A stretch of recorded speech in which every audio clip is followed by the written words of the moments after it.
Você tem pra gente também, agora sim, ele já estragou a surpresa, o agregador do Renato Meirelles, trazendo exatamente com atualização, teve pesquisa nova se juntando, sendo agregada. Exato. Deixa só a gente subir a nossa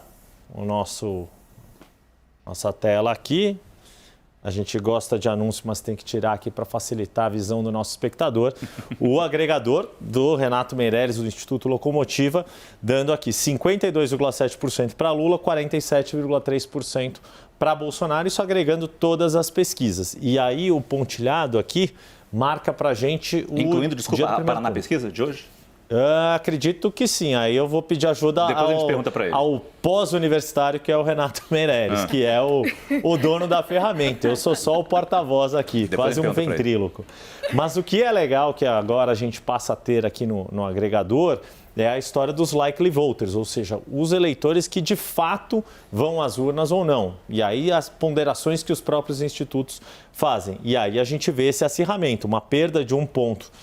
Para Lula, ele vai para 51,7% dos votos válidos e acresce, por consequência, a gente está falando aqui de votos válidos, então necessariamente a soma vai ser 100, para Jair Bolsonaro chegando a 48,3%. O que significa isso? Por esses fatores de pessoas que acabam não indo votar, embora tenham a sua opinião, por isso que eu tenho reiterado muito nesta semana que pesquisa de intenção de voto é uma pesquisa de opinião pública, ou seja, as pessoas têm a sua opinião. Se elas vão concretizar essa opinião na urna ou não, é uma outra questão, os institutos tentam chegar ao mais próximo disso.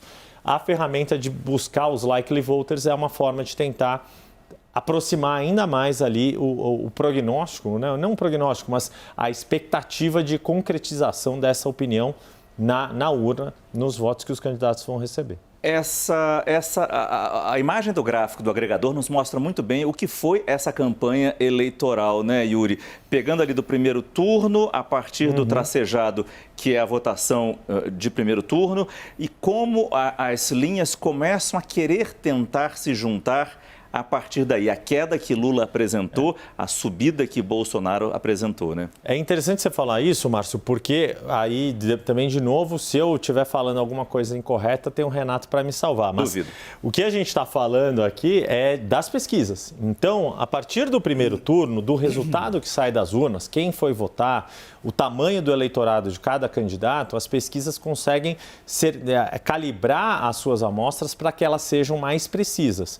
E aí, com isso, a gente tem esse afunilamento ali do cenário observado ao longo dessas 4 semanas do segundo turno. Uma parte desse gargalo é a correção dos multiplicadores errados que tinham nas pesquisas do primeiro turno. É uma questão de constatar. Você passa a ter uma fotografia da realidade política do país com o resultado do primeiro turno mais fidedigna possível, porque são os eleitores que foram votar e que expressaram a sua intenção de voto. E a partir daí você consegue, vou usar o termo de novo, calibrar melhor a amostra para fazer a pesquisa de segundo turno.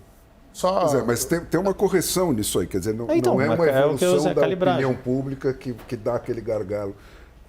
Parte daquele gargalo é a correção? Boa pergunta para o Renato.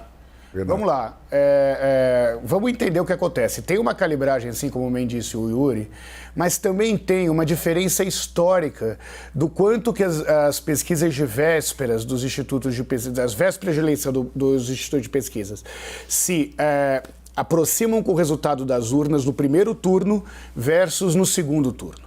Eu vou dar um exemplo, Fernão. O Datafolha cravou o resultado de segundo turno da última eleição. O Ibope deu, dentro da margem de erro, o resultado do segundo turno na eleição. Sabe quem ficou distante dos resultados do segundo turno?